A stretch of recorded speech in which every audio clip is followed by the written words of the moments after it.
Fulan ingin bertanya, pernah seorang sahabat saya melihat postingannya di FB tidak pakai jilbab, selalu dia buka tutup jilbabnya. Saya tanyakan kemana jilbabnya, dia bilang yang penting hatinya baik.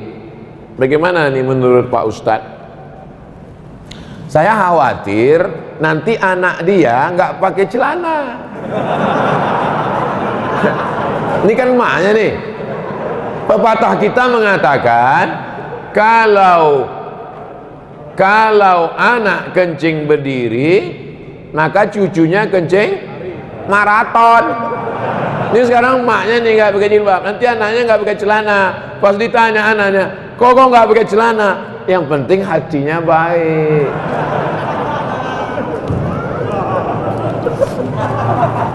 Saya tanya, apakah Sayyidatuna Aisyah itu hatinya nggak baik? Istri Nabi itu Aisyah, istrinya baik, hatinya baik apa nggak baik? Baik. Dia pakai hijab nggak? Oke. Ada nggak Aisyah mengatakan dibukanya hijabnya? Aisyah, kenapa nggak pakai hijab? Aku kan istri Nabi, hatiku kan baik. Kalian semua kan anak-anakku. Wa azwajuhu ummatukum. Istri Nabi itu adalah ibu kamu. Aisyah itu ibu kita. Tapi dia tetap pakai hijab. Kenapa? Allah yang nyuruh. Ya ayyuhan nabi, wahai Nabi Muhammad SAW, qul li azwajika, katakan kepada istrimu, wa banatika, katakan kepada anak perempuanmu, wa nisa'il mu'minin, katakan kepada perempuan yang beriman, yudnina alaihinna min jalabibihin, hendaklah mereka memanjangkan kerudung mereka. Dulu kerudungnya tutup kepala, tapi lehernya nggak kelihatan. Pakai lagi. Itu pakai cadar itu kan tradisi jahiliyah. Pakai cadar, pakai jilbab itu tradisi jahiliyah. Dulu turun ayat, khudhu zinatakum inda kulli masjid. Kalau kamu mau ke masjid, pakailah pakaian. Kalau kamu mau ke masjid, pakailah pakaian. Apa maknanya? Waktu itu orang jahiliyah tawafnya uryanun tolik, telanjang bulat. Orang jahiliyah dulu nggak pakai pakaian, maka datang Islam mengajarkan pakaian. Maka setiap mau ke masjid disuruh, ya ayyuhalladzina amanu, ay orang beriman, kalau kamu mau pergi ke masjid, khudhu zinatakum inda kulli masjid, berpakaianlah. Itu ajaran Islam. Jadi jangan ikut-ikutan status orang, itu yang dia sampaikan. Bacalah Al-Quran, ngaji sama para kiai, para ulama. Apa hukumnya kurban atas nama kelompok lebih dari 40 orang? Apakah nilainya jatuh kepada sedekah atau kurban? Kurban yang paling level paling bawah, ini namanya kurban kelas ekonomi. Level paling bawah betul. Satu rumah, satu kambing. Itu level paling bawah. Satu rumah, satu kambing. Lakinya, bininya, anaknya, menantunya, atuknya, neneknya, cucunya, kebetulan hidup serumah tuh. Dipotongnya lah satu kambing. Satu kambing untuk satu rumah. Itulah kurban level paling bawah. Level yang di atas, 7 orang untuk satu lembu atau satu unta. Dalilnya Nabi bersama para sahabat menyembelih pada tahun Hudaybiyah. Naharna ma'an Nabi sallallahu alaihi wasallam amal Hudaybiyah. Kami pada tahun Hudaybiyah tahun ke-6 Hijrah memotong 1 ekor onta untuk 7 orang. Karena tempat kita tak ada onta, 1 kambing. Di Kabupaten Kampar 1 kobau. Paling bawah. Ini yang atas VIP. Yang paling atas, ini yang paling hebat kurban. kurban Nabi Muhammad SAW tahun haji wada. Waktu Nabi haji wada, dipotong Nabi 63 ekor sendiri, dilanjutkan Sayyidina Ali 37, 63 tambah 37, 100 ekor onta sendirian. Level paling bawah, level pertengahan, level paling tinggi. Di antara 3 level tadi, adakah 40 orang satu kambing? Tak ada. Jadi kalau gitu level mana lah ini? Jadi Bapak Ibu wali murid, wali kelas, di kelas itu ada 40 anak siswa, maka anak-anak ini kumpul duit 100.000, 200.000, lalu diserahkannya ke kepala, ke guru kami untuk kurban. Maka anak-anak itu bersedekah duit, tapi waktu memotongkan kurbannya atas nama 1 orang. Atas nama siapa? Wali kelas. Jadi sekolah-sekolah yang menganjurkan siswa-siswa mengumpul duit untuk berkurban, jangan kaburkan pemahaman kurban pada mereka. Kalian bersedekah patungan 1 ekor kambing, diserahkan ke guru, nanti waktu disembelih atas nama 1 orang si guru tadi. Anak-anak itu bersedekah, gurunya berkurban. Jelas? Insya Allah jelas. Kalau ada yang nyebut tak jelas berarti poka. Jelas, mikrofonnya mantap. Itulah tentang penjelasan kurban. Jangan robah, jangan rusak, jangan buat syariat sendiri, karena ada tuntunannya. Sedangkan main bola aja ada tuntunannya, goal outside ada tuntunannya dari Nabi Muhammad SAW masalah ibadah. Mudah-mudahan kita semua istiqomah beramal soleh, amin. Samakah pahala baca Quran melalui smartphone? Baca Quran di dinding, ada tertulis di situ dinding, masuk masjid. Ya ayyuhalladzina amanu taqullaha wal tanzur nafsum ma qaddamat lighad. Baca Quran di dinding. Yang satu lagi baca Quran di handphone. Kutiba alaikumul qitalu fil qatla al-hurru bil hurri wal 'abdu bil 'abdi wal unsa bil unsa. Yang satu lagi melihat mushaf Al-Quran. Ya ayyuhalladzina amanu ista'inu bis sabri was salah. Melihat mushaf, melihat handphone, melihat dinding. Pahalanya bukan dilihat kau baca Quran dari mana, tapi yang dilihat adalah lafaz di mulut dan di hati. Mulut fasih, tahsin, tajwid, hati ikhlas. Walaupun kau baca di pelepah kurma. Ada Quran zaman sahabat Nabi, Quran macam kita dicetak sekarang? Mana ada? Pakai resleting pula lagi. Kenapa kau tak pernah baca Quran ini? Saya sebetulnya mau baca Pak Ustaz, terus resletingnya macet terus tiap hari. Oh, kasihlah minyak jelantah. Dulu Quran ditulis di pelepah korma, di tulang onta, di batu yang, batu apa namanya itu? Batu lepes, batu ceper macam piring, ditulis. Jadi Quran tidak dilihat di mana, mau di kertas. Kertas adanya bambu yang ditumbuk, bambu, tahu bambu?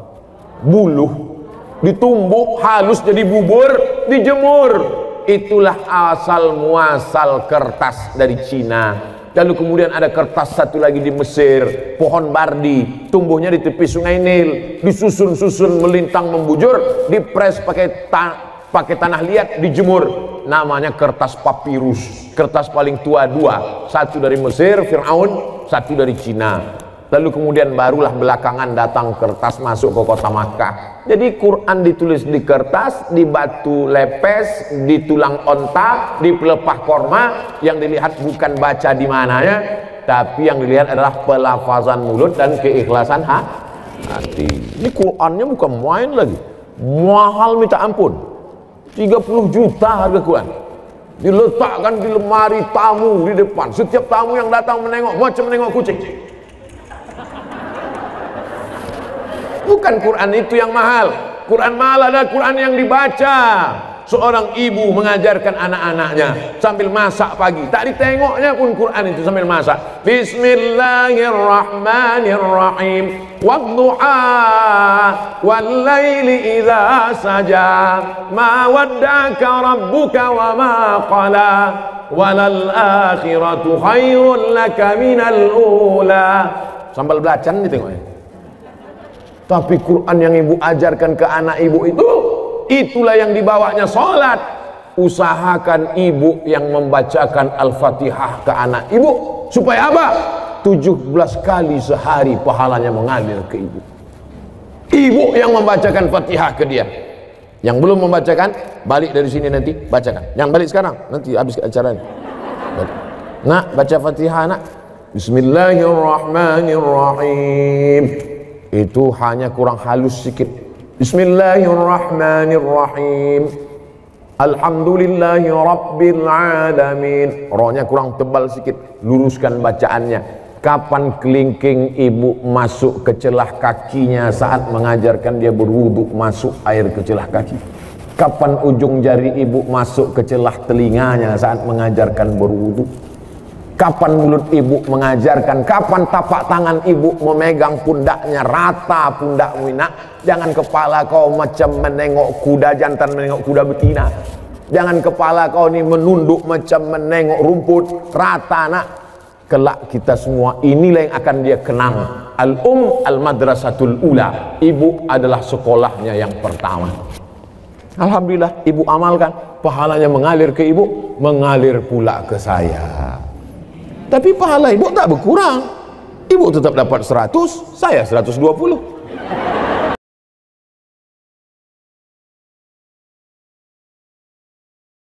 Bagaimana cara menghadapi lingkungan tempat tinggal yang menganut kehidupan hedonisme? Yang pertama, faqidus syai' la yu'ti. Orang yang tidak punya sesuatu, dia tidak bisa memberikan sesuatu. Kita tidak bisa berefek terhadap lingkungan kita kalau kita tidak punya sesuatu itu. Makanya mahasiswa-mahasiswi dibekali 3. Akidahnya benar, ibadahnya benar, akhlaknya benar. Sehingga ketika dia keluar dari Polnes, dia bekerja di tempat lingkungannya dimanapun dia berada di seluruh dunia ini, Indonesia, di tempat itu nanti masyarakatnya hedonis, dia tidak akan terpengaruh. Kenapa ikan itu tidak asin walaupun tinggal di laut asin? Karena dia hidup. Kalau dia mati baru jadi ikan asin. Maka dihidupkan ruhnya, dihidupkan ibadahnya. Yang kedua, nanti dia dibiasakan berkomunitas. Andai dia nanti bekerja di sebuah perusahaan, di perusahaan itu masyarakatnya hedonis, sibuk dengan dunia, dia akan membuat sebuah komunitas. Saya ceramah di perusahaan saya ceramah di PT Nikel, saya ceramah di PT Batubara, saya ceramah di PT Minyak Bumi. Ada saja sekelompok komunitas yang menghidupkan masjid, menghidupkan pengajian. Mereka inilah motor penggeraknya. Mudah-mudahan alumni-alumni Polnes ini menjadi penggerak dakwah di setiap daerah. Lalu kemudian, la tajtami'u ummati ala dhalalatin. Umatku ini tidak akan pernah menyatu dalam kesesatan. Begitu kata Nabi sallallahu alaihi wasallam. Wa may yartadda minkum an dinihi. Siapa di antara kamu yang meninggalkan agama ini, murtad dia, fasawfa ya'tillahu biqaumin, akan diganti Allah dengan sekelompok kaum. Yuhibbuhum, Allah mencintai mereka, wa yuhibbunah, dan mereka membalas cinta Allah. Mereka memperjuangkan agama Allah. La yakhafuna fillah laumata laim. Mereka tak pernah takut kepada caci maki, bully, buzzer, haters dan lain sebagainya. Saya pernah juga dihinggapi putus asa ketika melihat orang-orang yang diharapkan memperjuangkan agama malah bertumbangan. Saya sampaikan kepada salah seorang sahabat saya, dosen, profesor, Pak Prof, rasa-rasanya kita udah layak putus asa melihat umat hari ini. Kata dia, jangan, mungkin batang kayu sudah lapuk, tapi pucuk-pucuknya yang masih hijau, kalau kita siram dia akan menjadi kayu-kayu yang baru. Dan pucuk hijau itu sekarang ada di Polnes, karena memang baju mereka hijau pucuk pisang. Inilah yang akan memperjuangkan, memperbaiki hedonis, tidak menjadi asketis, tapi menjadi orang-orang yang moderat, wasatiyah, insyaallah. Amin. Sebagai mahasiswa yang punya banyak sekali kegiatan kampus, bagaimana caranya tetap istiqomah kepada Allah? Ada kekeliruan cara berpikir. Dianggapnya kalau dia sibuk dengan kegiatan kampus, dia tidak beribadah. Karena yang dianggapnya ibadah itu adalah sholat duha, baca Quran, i'tikaf, ibadah. Sedangkan sibuk di kampus tidak ibadah. Padahal sejak dia dari mulai berangkat dari kampungnya sampai ke Samarinda di Polnes sampai pulang itu adalah ibadah. Man kharaja fi talabil ilmi, siapa yang keluar rumah untuk menuntut ilmu, fa huwa fi sabilillah, dia sama seperti orang berjuang fi sabilillah hatta yarji'a, sampai pulang ke rumah. Tapi jangan gara-gara ini 14 semester. Kau kenapa lama kali selesai? Jihad fi sabilillah. Enggak. Tapi itu kalau belajar ke Al-Azhar, Ustadz, fisabilillah. Enggak. Semua ilmu ini datangnya dari Allah Subhanahu wa ta'ala. Hanya saja ada yang fardu ain, ada fardu kifayah. Ilmu agama fardu ain, wajib setiap individu. Karena kalau tidak benar akidahnya, tidak benar fikihnya, tidak benar ibadahnya. Adapun ilmu ini fardu kifayah. Siapa yang memperbaiki jembatan, memperbaiki bangunan, memperbaiki yang bersifat teknik ini kalau tidak orang-orang politeknik? Kalau diserahkan itu kepada Abdul Somad, idza usidal amru ila ghairi ahlihi fantaziris sa'ah.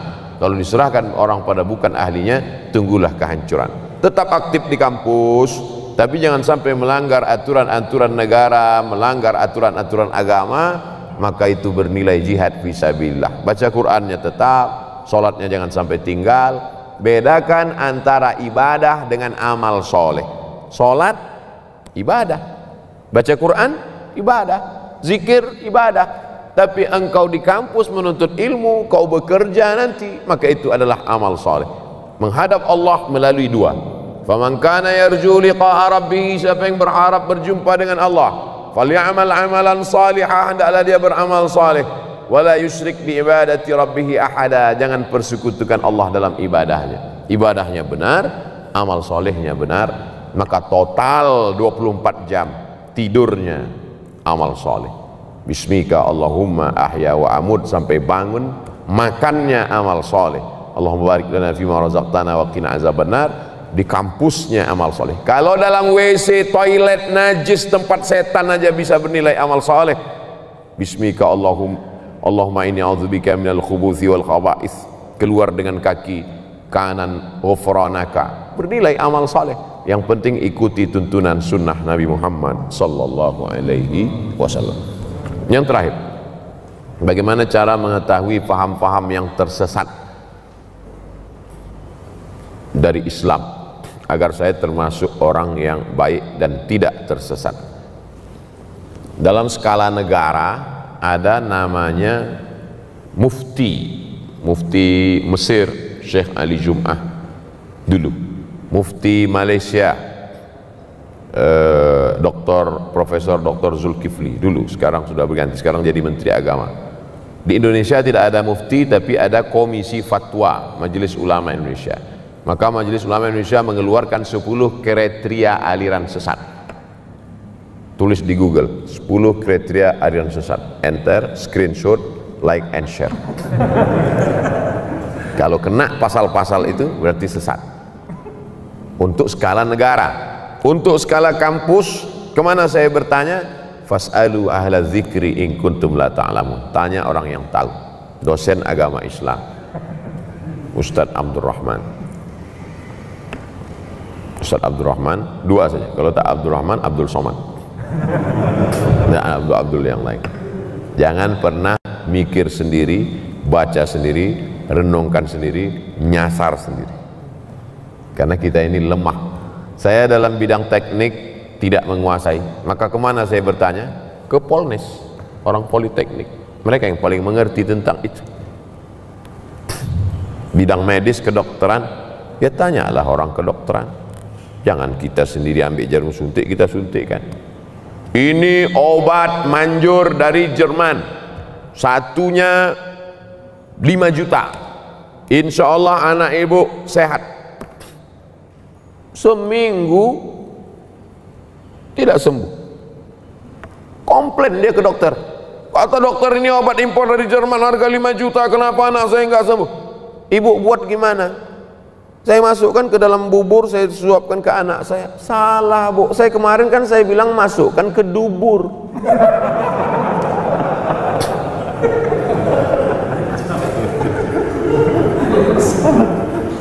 Obat aja salah, untung anaknya tak mati.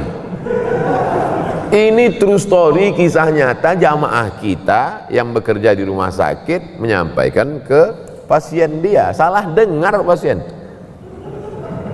Bagaimana tentang masalah kehidupan? Masalah dokter aja kita tak, apalagi dalam masalah agama. Kalau masalah kedokteran ada orang salah, satu nyawa melayang. Kalau dalam masalah arsitektur jembatan ada orang salah, satu jembatan runtuh. Tapi kalau dalam masalah pemahaman agama orang salah, dunia akhiratnya. Ada orang membawa istrinya sedang hamil tua mau melahirkan, dia pasti akan cari tulisan bidan berijazah, karena dia takut anaknya meninggal. Khawatir dia, takut dia keturunannya ini akan mati, dia tak punya pelanjut. Tapi kenapa dalam masalah agama kita malah percaya kepada dukun yang bisa melipat gandakan uang? Kalau bisa dia lipat gandakan uang, ngapain dia mesti ngambil uang kita? Ini kan tidak rasional. Oleh sebab itu kita mesti kembalikan kepada yang punya ilmunya. Siapa itu? Untuk di kampus, ya dosen-dosen ilmu agama Islam. Mohon doanya hari ini pertama dalam hidup saya sholat subuh berjamaah. Allahu Akbar. Dan jangan takbir dulu orang.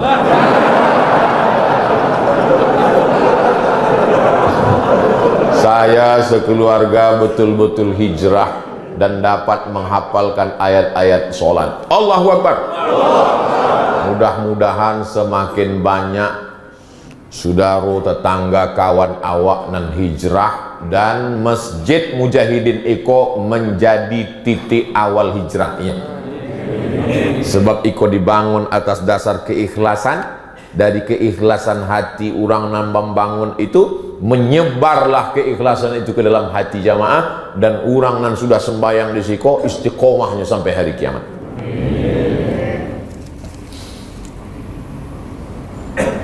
Saran nama anak. Oh, ambo kalau nama anak bisa, asal jangan bertanya nama bini lah.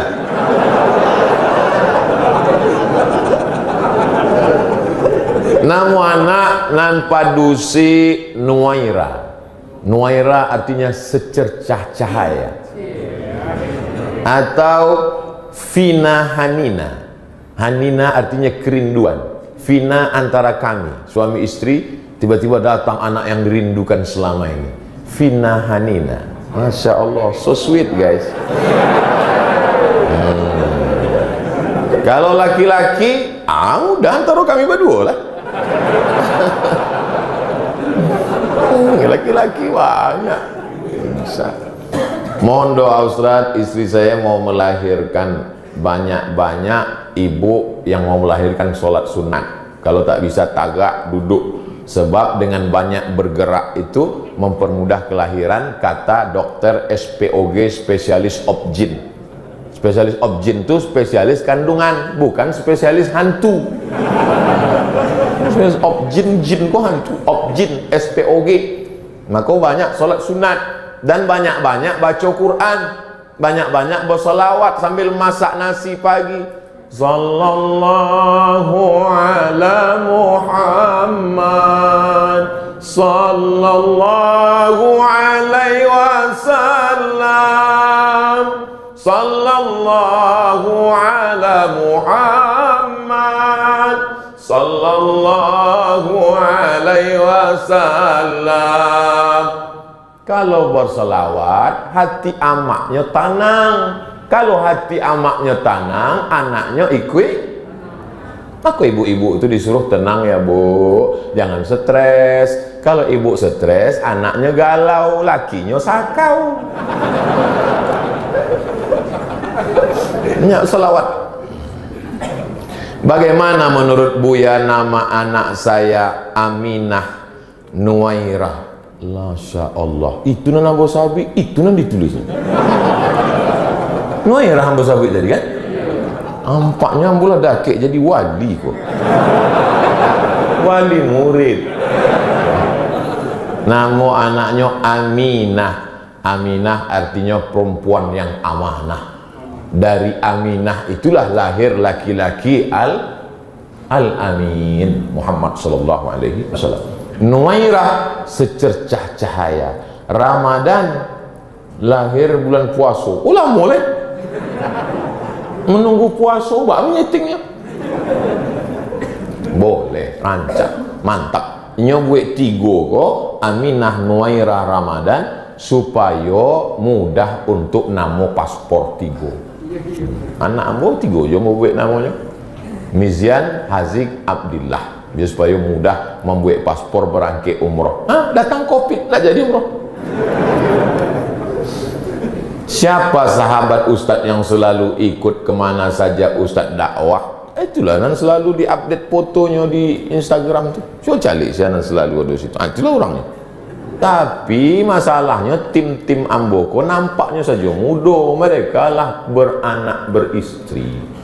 Jadi ibu-ibu yang terlalu berharap bana.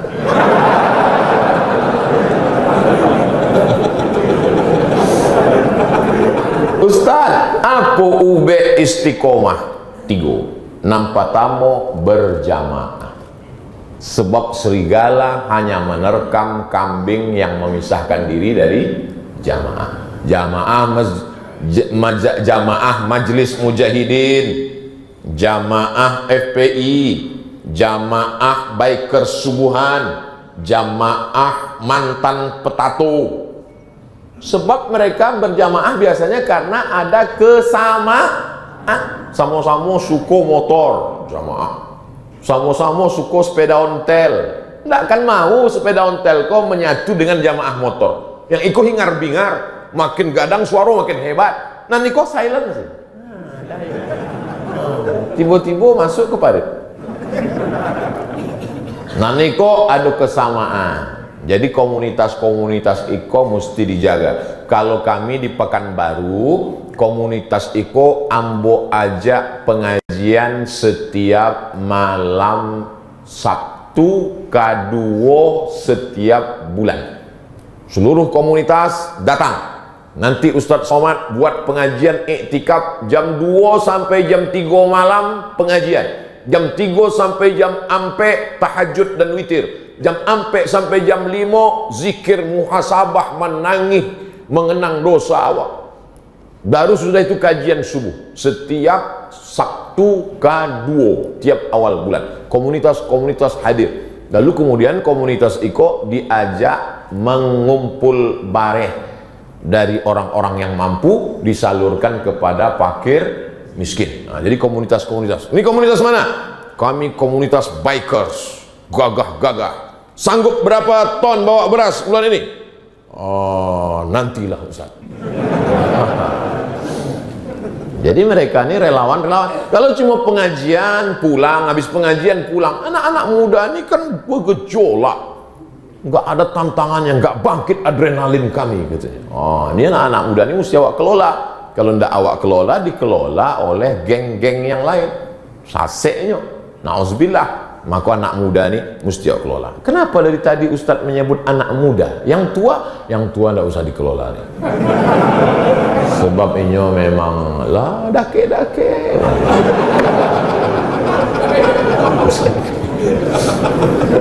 Nampak tamu berjamaah. Sesudah berjamaah, insya Allah istiqomah. Setelah istiqomah, pasti husnul khatimah. Kok berani Ustadz menjamin orang nan istiqomah itu husnul khatimah? Ada ayatnya.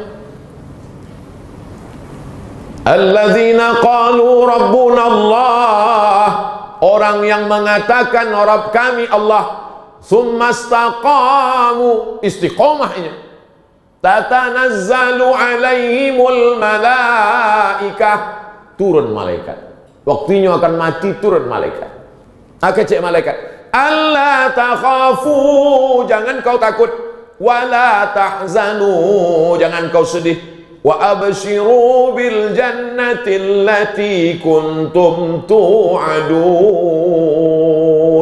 Mudah-mudahan awak sadonyo waktu akan mati itu turun malaikat mengabarkan ke awak, hai Abdul Somad, jangan kau takut, jangan kau sedih, karena kau mendapatkan husnul khatimah. Amin. Kami tidak minta banyak anak-anakku sekalian. Walaupun amak melahirkan kalian meregang nyawa, bersimbah darah, walaupun apa tidak bersalin pakaian demi sekolah kalian, nanti mintanya tidak banyak. Nanti mintanya cuma kalian bisikkan kata lingonya sebelah kanan, la ilaha illallah. Tak ada gunanya kalian kayo hebat, tapi waktunya akan sakaratul maut, ditelepon kalian sedang di luar kota, rapat, sibuk. Apa pembalasan awak untuk baik budi baik inyo? Cuma waktu inyo mati, hantarkanlah kata lingo kanannya, la ilaha illallah. Dulu waktu awak lahir, inyo nama membisikkan kata lingo awak, azan. Asyhadu an la ilaha illallah. Masuk kau tahu, masuk ke hati awak. Kini inyo nak minta balas aku. Inyo cuma minta bisikkan ke telinga. Tapi anak-anak yang melawan hawa nafsu, melawan mato, melawan kantuk, melawan bakhil, itulah nan bisa. Ambo yakin dan percaya iko bumi Minangkabau negeri para ulama, maka jangan awak rusak. Insya Allah komunitas-komunitas awak jago, kajian di masjid awak istiqomah, sado awak akan mati husnul khatimah. Bagaimana pandangan Islam suntik botok mengurangi kerutan yang tak bersifat permanen, bertahan 6 bulan? Tak boleh mencabut uban, karena uban itu nanti di akhirat akan menjadi cahaya. Lama saya berpikir, uban kok cahaya? Kenapa uban tak boleh dicabut jadi cahaya? Baca hadis, jangan baca hadisnya, baca syarah penjelasannya. Rupanya dengan melihat uban di cermin, ingat tua, ingat mati, bertambah takut, bertambah amal. Makanya dengan bertambah takut, bertambah amal, maka akan menjadi cahaya. Itu rupanya korelasi uban dengan cahaya. Apa hubungannya dengan kerut? Kerut sama uban juga sama, mengingatkan bahwa kita sudah tua. Saya dulu waktu muda tak ada ini. Saya tengok foto-foto saya yang lama waktu di Mesir, ganteng juga. Sekarang sudah tua. Tapi dengan tua ini kita sadar bahwa sudah tua, bahwa kita ini akan mati. La'ana Rasulullah SAW al-wasimat, la'anallahu al-wasimat. Hadisnya riwayat Abdullah bin Mas'ud. La'anallahu al-wasimat, Allah melaknat perempuan tukang buat tato. Wal mutasimat, minta buatkan tato. Wal mutanammisat, apa ini? Alis, mencabut alis, mencukur alis. Wal mutafallijat, gigi. Karena orang kalau sudah bertambah tua, bertambah giginya. Bukan gigi itu bertambah panjang dia. Maka gigi itu dia otak-atik. Zaman dulu orang kalau mau nikah tak ada pakai akte kelahiran. Sama macam mau beli sapi kurban, kambing kurban. Gimana kita tahu umur kambing itu sudah 2 tahun? Tengok giginya. Orang pun juga tengok giginya. Ngotak-atik gigi. Wal mughayyirat, yang nomor 5. Merubah ciptaan lil husni, karena untuk mempercantik. Kalau merubah ciptaan dari yang tak layak menjadi layak. Ibu bapak dokter yang gigi, tukang pasang kawat gigi, jangan sangka itu perbuatan haram. Ada memang dia perlu. Ada orang ini kalau dia senyum sama kita 3 hari kita tak bisa tidur. Nah, itu memang perlu dibetulkan, perlu luruskan, diperbaiki. Tapi kalau hanya untuk gaya-gaya aja, hari Senin pink, hari Selasa hijau, ini mubazir, perbuatan saya saudara setan. Oleh sebab itu maka kira-kira suntik botok mengurangi kerutan ini termasuk yang mana nih? Masuk kategori nomor 5, mughayyirat lil husni, merubah untuk mempercantik-cantik saja. Sebetulnya saya tengok-tengoklah, dia sebetulnya tidak berubah jadi cantik, dia saja merasa cantik. Berapa banyak orang yang operasi pipi, operasi dagu, operasi hidung, dia merasa cantik, kita takut. Saya terus terang nengok orang operasi, takut saya tengok. Dan saya tengok wajahnya yang operasi itu bentuknya sama-sama aja semua kan, sama macam bencong. Hidung panjang, dagu panjang, panjangnya tak tentu arah pula. Rupanya silikon itu tidak bisa berinteraksi dengan darah. Akhirnya membusuk, busuklah darah di hidung ini. Kata dokter, ini mesti dipotong, dipotong hidung ini. Alhamdulillah ada terapi lintah. Akhirnya digantungkanlah lintah, digantungkanlah lintah di sini untuk menyedot nanah tadi. Biasanya kalau kulit kita digantungkan lintah, itu satu hari lintah itu bisa tahan nyaman. Tapi pas ditempelkan ke hidung, asal tempel jatuh, asal tempel jatuh. Kata lintah, lintah pun tak mau. Terapi lintah, bayangkan itu lintah. Yang mau lintah darat aja yang mau.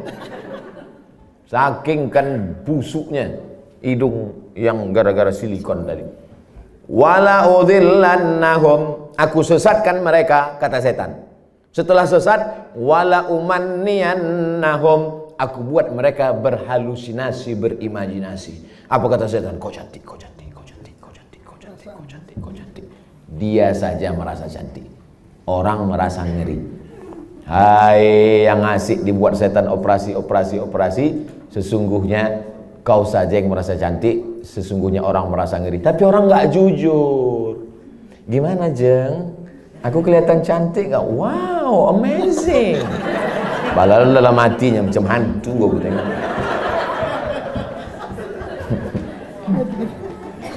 Baru dijawab, udah datang pertanyaan. Suntik filler untuk memancungkan hidung dan melancipkan dagu yang bersifat tak permanen 6 bulan. Tak permanen kata engkau. Siapa yakin malaikat maut tak datang dalam 6 bulan? Begitu lancip, cip, mati. Permanen kau.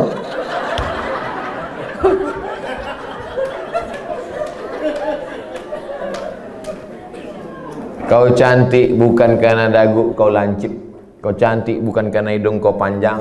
Kau cantik karena bekas air wudhu. Kau cantik karena habis baca Quran. Kau cantik. Yang mengatakan cantik tak cantik itu kan hati.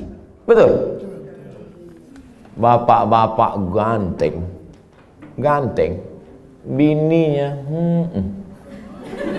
tidaklah jelek, tapi rasanya taklah sepadan berjalan. Pas ditanya orang, Pak, siapa perempuan paling cantik? Itulah yang paling cantik gitu deh. Entah dia jujur, entah takut, Allahu a'lam. Karena antara jujur dan takut ini beda-beda tipis.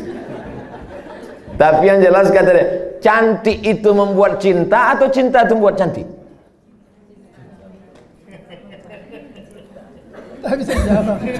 Gara-gara cinta itulah orang menjadi cantik. Karena kalau cantik itu relatif. Gara-gara cinta itulah orang menjadi cantik. Dan cinta itu letaknya di hati. Kalau sudah ibu sentuh hati bapak itu, tak perlu dagu ibu lancip. Macam dagu kambing pun cantik ibu tengok. Kalau dipeturutkan ini, makin tua makin berkerut, tambah lagi. Makin tua makin turun. Dia bertahan paling cuma 2 bulan, 6 bulan tahan. Habis itu hidung turun, dagu turun. Tinggal mencari sapu lidi aja lagi. Nenek sihir.